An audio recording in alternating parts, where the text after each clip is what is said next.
But hopefully I'm going to be able to get the cutoff here.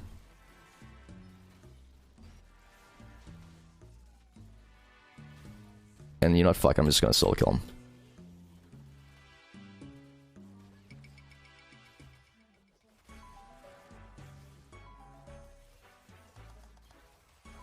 Nice. That's a really good roam from us. Yo, what's going on, gamers? Welcome to another video. Today we're going to be playing Orianna into a Cassio. First thing you need to identify is the summoner spells. We see that she has Flash Ignite, which means she doesn't have as much sustain and side laning potential, which is going to be really nice for us. But when you're playing into a champion that has limited range, you typically want to make sure that you're positioning in a way to capitalize on last hit windows. So whenever we see her walking up to do damage to minions, we can basically get a free spell off and make sure that we're doing that whenever we have Airy or Mana Flow banned. So right there, you see the minion's low HP, she walks up to grab it, and then vice versa. But since she started Twin Fang, we really don't have to worry too much about losing early trades since she's extremely mana hungry with Twin Fang. But level 2 is something that we have to be considerate of because she can just run you down if she has enough mana, which she does because she went tier start. But every time she goes up for a minion, you're going to see me use my range advantage to take advantage of it. And technically, she does have pretty good resource control because she does have tier and 2 health pots. But at the end of the day, she's playing extremely aggressively and pushing her lane, and I have a Kindred on my team, so this is probably going to work out for us.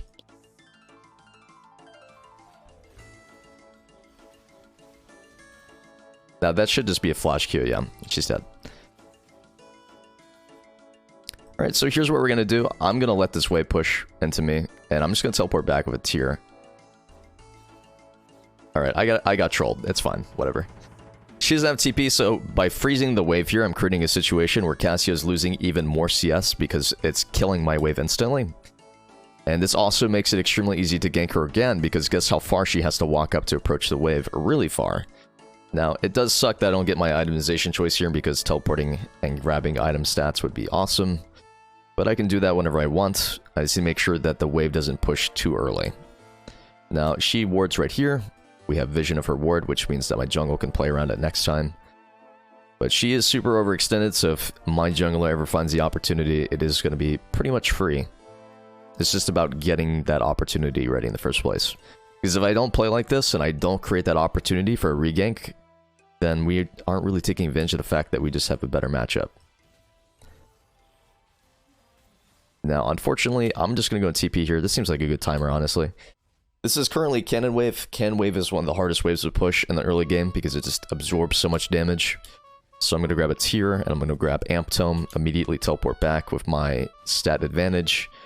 And even though she's rotating to grab a ward right here, it doesn't really change anything because I have a lot more stats in her. You take a look at her inventory, she only has mana. She literally only has mana, whereas I have ability power, mana, and ability for health. So if she ever walks up to last hit, we just want to make sure that we're capitalizing on it, and from this point onwards, she's pretty much fucked because she has no flash. And you gotta remember, Cassio's can't build boots, her move speed scales on levels, so she's playing a very immobile mage. I'm getting completely trolled, honestly.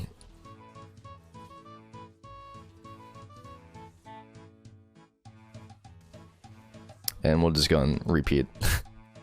No, I'm actually, so I'm genuinely terrified that I'm going to get snowballed under tower, so I'm going to take these minions. This is awful. I'm just letting you know, this is awful. So this is slow pushing to her, which means I'm going to lose 6 minions here for this recall. But as long as Nunu's in the area and I have no flash, I'm basically risking dying for 6 minions, which is never worth it. So I'm going to go and sack this wave and hope that she makes a typical Diamond 1, Diamond 2 mistake, which is pushing for no reason, which is what she's done the entire game. And if she does that, then she will continue to lose the rest of the game for free. So she needs to maintain 4 minions to maintain the freeze. This is the only way where Nunu can actually gank. And you see that she's already made a grievous mistake and she's pushing the wave. So this is a Diamond 2, Diamond 1 player who literally doesn't understand anything about mid lane. So she's already put herself in a situation where she's 0-2, and now the game is significantly harder for her because she doesn't understand how to manipulate her wave in a positive way. So once I hit 6, she's doomed again because she has no flash. Her flash is the same timer as Kindred, so I just have to make sure I'm looking at Kindred flash. And we do need to make sure that we're leaning on the side that we have vision of. We don't know where Nunu is, so if I get ganked and I'm too far up, I will 100% die. So letting this push into me and being patient is pretty much the best thing we can do when our team's ahead like this. Because if I coin flip a trade, like I'm doing 200 damage at a 20% chance of just instantly dying if I get snowballed in on, it's not really ever worth it. Now, looks like Cassio's roaming up. I'm just going to go and ping my team. I can't follow because I don't know where anybody is. So they just need to leave. Yeah, so my team's ignoring my pings, my communications. I can't follow because I don't know where anybody is, so they just have to leave. Wave is currently still frozen, so she's going to lose a bunch of minions here. But because she gets a kill like this, it kind of equalizes out because 300 gold. Whereas each wave is about 150. Yeah, but it's pretty cringe. They should never have done that, or they should have just not died for it. Because all they have to do is, like, gank mid lane. Like, this Cassio is fucking doomed if she ever gets ganked. Like, she's super out of position. You see that this wave is constantly on my side of the map. It doesn't even matter if it's my jungle that ganks. It could just be my support, and we win off that too. But this is a really stacked up wave for her, so if I have to cull it... Culling is when you kill a bunch of minions to make sure that... Hold on. Yeah. There's no point in me setting up perma wave control if you're not going to punish it at all. If anything, it's just penalizing me for playing the game correctly. And that's why mid lane feels like such a shit role sometimes. It's like you can play the game correctly and just lose anyways. Like, she's got flash now, so...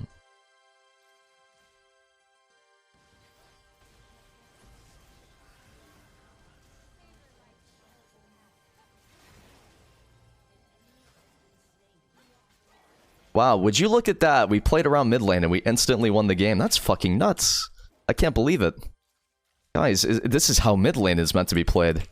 This is how your roles are meant to be played. I am so ecstatic for all of you. This is fantastic. Alright, so Cassio is currently dead. She has no TP, which means she cannot catch this wave. It is currently a cannon wave, so here's what I'm going to do. We know that Nunu is around mid lane, so we can technically die to him if we misplay severely and get trapped under tower, but we're going to go and push this. And this is going to allow us to grab tier 2 boots. And we're also going to make sure that Cassio is losing as many minions as possible for dying. That's why we have a 20 CS advantage. But you see how most of this game, Cassio hasn't really been able to play the way that she wants to, except for when Nunu ganks. And at any given moment, if my team like counter ganks the Nunu, then she straight up just loses the game. It's just that I have to literally tell my teammates what to do at all given moments if I want them to play the game correctly, which is crazy to me. But we're going to go and make sure we catch this wave. If we technically, we could have TP'd here and we could have froze the wave. But we're approaching 14 minutes, so I wanted to make sure that I had the ability to impact side lanes, if possible. We see Cassio roaming, so I'm going to go and push my wave instead of freezing so that I can match the roam here. And hopefully we're able to get here in time, because we technically do just win this.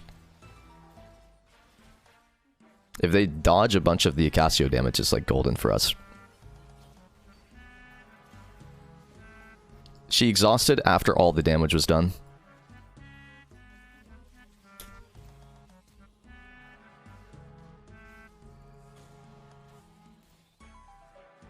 Okay. I'll take it, honestly. That was pretty awful. Like, the fact that we late exhausted, we didn't use any of her sums, and we didn't kite her out. Because if we dodge a single Cassio Q there, it would have been a 3 versus 1. We would just kill her. So that kind of sucks. But we're going to TP mid. Hopefully I heal a little bit more, because I'm a little low on HP. Thresh or Blitzcrank's here. This is slow pushing towards them, so this is like really bad positioning for me, but I can't really face check it right now. Wow, that's nuts. I think we're actually fine here. Yeah, we are fine here. They sent 2 people mid. Hopefully there's no Jinx Rocket. I'm just going to make sure I'm looking at her to make sure I don't get ulted. But it does suck really, really hard to burn Flash. Not Flash, but to just, like, lose this wave again. It's just that they have really great scaling champions. They have Camille, Cassio, Jinx. So the longer this game goes on while accomplishing nothing with a Kindred, the harder it is to win. Because we should be, like, completely playing around Kindred. Kindred should be playing around winning lanes, but... it's another situation here where everything's going schemaz mode.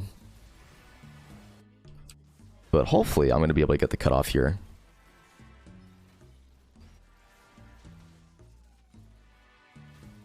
And you know what, fuck, I'm just gonna solo kill him.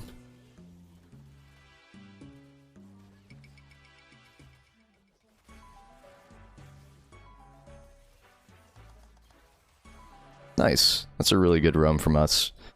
Dragon's a pretty good call. Hextech is really useful.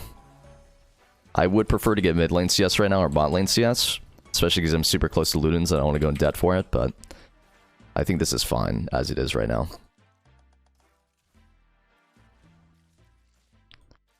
And we'll go and replace this ward, and we'll make sure that Nocturne doesn't die here for fun.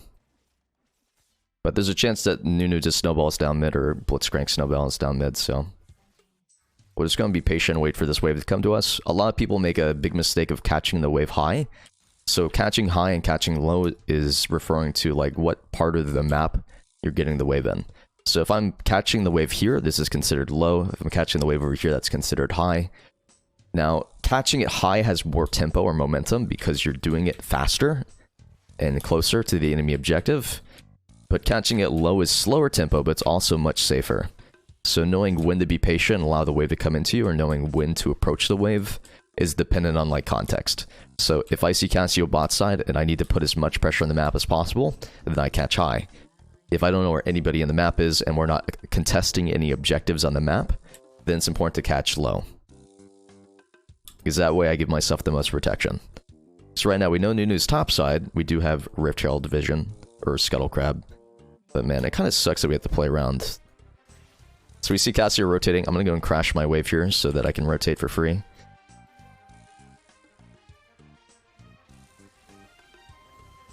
I honestly think it's nuts that he's actually going for this. And I think it's nuts that he actually kills me here. I think it is absolutely nuts that a fucking tank champion can one-shot me. Really nice spell shield. I think he definitely loses this, though. He's a tad bit gapped. If he gets Q off, though, it's golden. We're probably going to flash Q her. Yeah. She greeted for the cannon, so she put herself out of position. Yeah, just take 100 gold from me. That's perfect, dude. You definitely deserve to take that cannon from me. Alright, we're probably going to die to Nunu, so I'm just going to go and walk away here, honestly. I could hover my teammates to make sure that they don't get punished, but since they decided to tax me, well, jeez.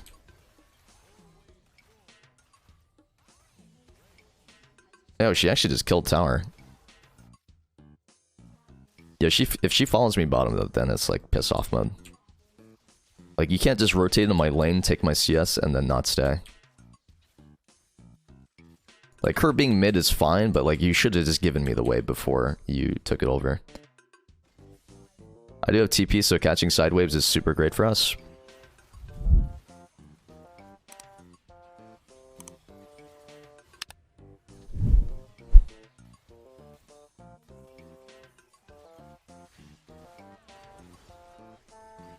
I honestly don't think it's worth it, but...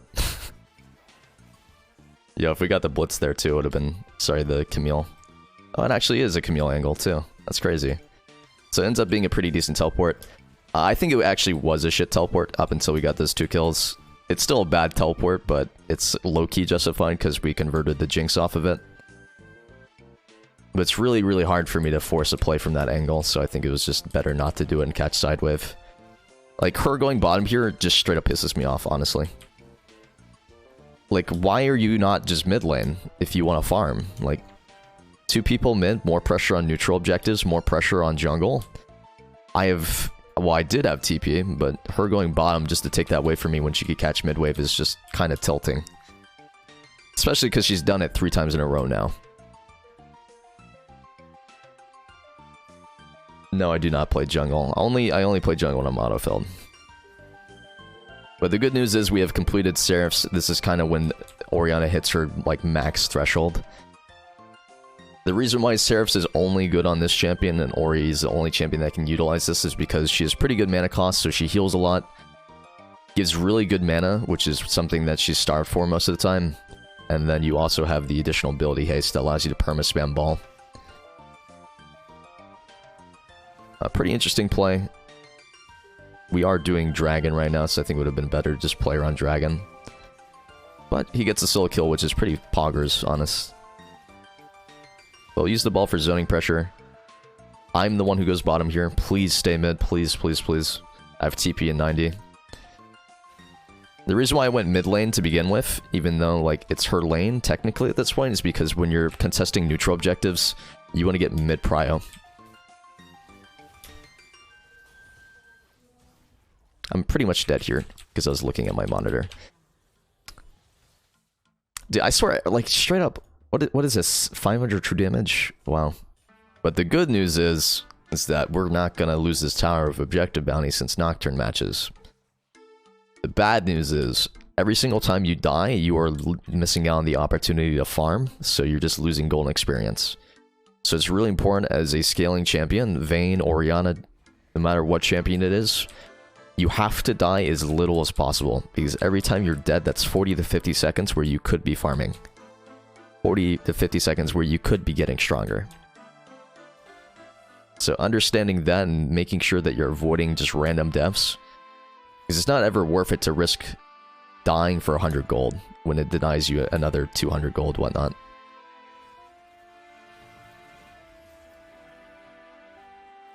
Like right now, being here, completely irrelevant. I'm just putting myself at risk of dying for fun. Now, we kind of do want to put pressure on the Baron because they're going to take it for free right now.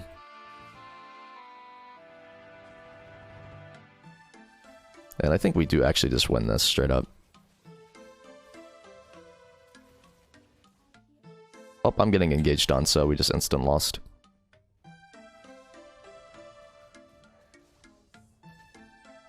Nice, we managed to kind it out. And we're teams winning on the other side of the map.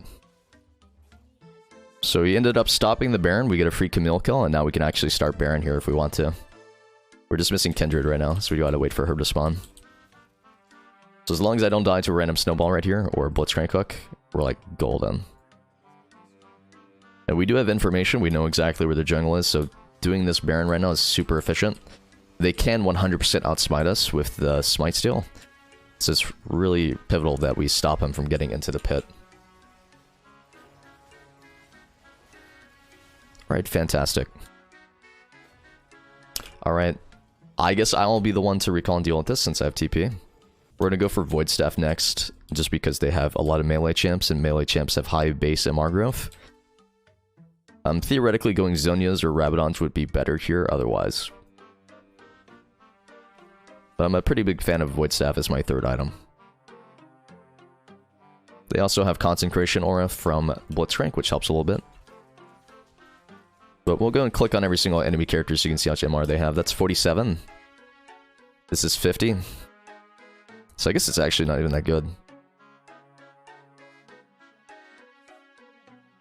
Jinx probably is only 36. Void Staff outvalues Shadow Flame after 70. Oh my god.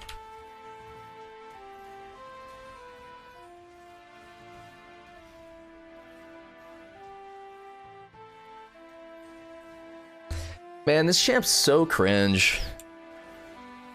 How do you ever beat Camille when she literally just hits R on you and then one-shots you with 1,000 true damage? It's like you don't even have to play well. It's just straight up you hookshot into melee range and then you die. That's so lame.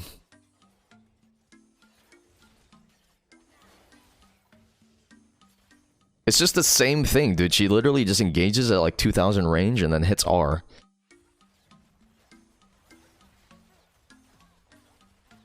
Like, it wasn't even necessary for her to land the first E. Like, I flash it, I combo her, it does 400 damage. She hits me with a Q, it does 800.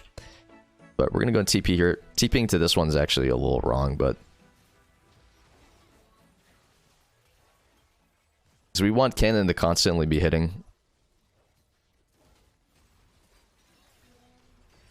We do get a free pick onto the Cassio. I just gotta make sure I don't get hooked here, because I swear I'm gonna cry if I do. But really great Taric ult, so there's really no way we lose this anymore. Lots of Jinx damage, though. We know that they are currently missing Camille ultimate, unless it's like a 40-second cooldown, which is possible. But we should just rotate mid now. We can take 2 inhibitors at the same time, and then just reset at the top side.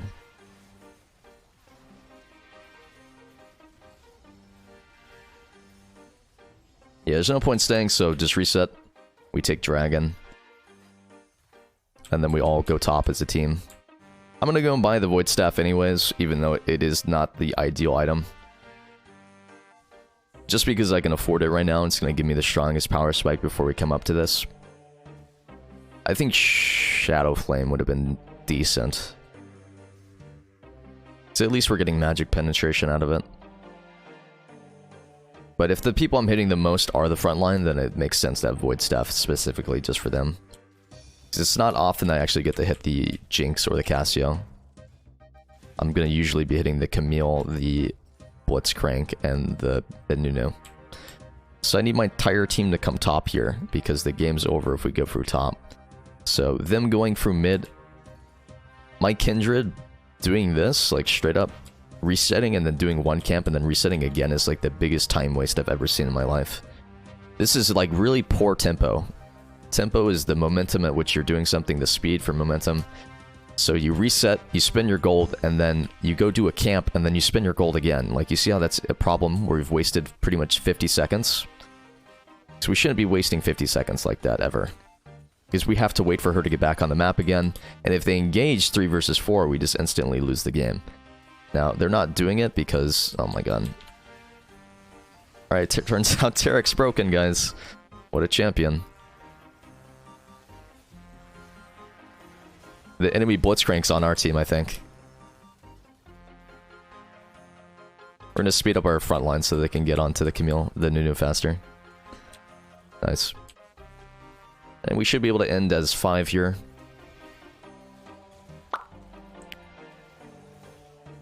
And that's gonna be surrender. Alright, thanks for watching, guys, and remember to like and subscribe. Thank you. Appreciate it.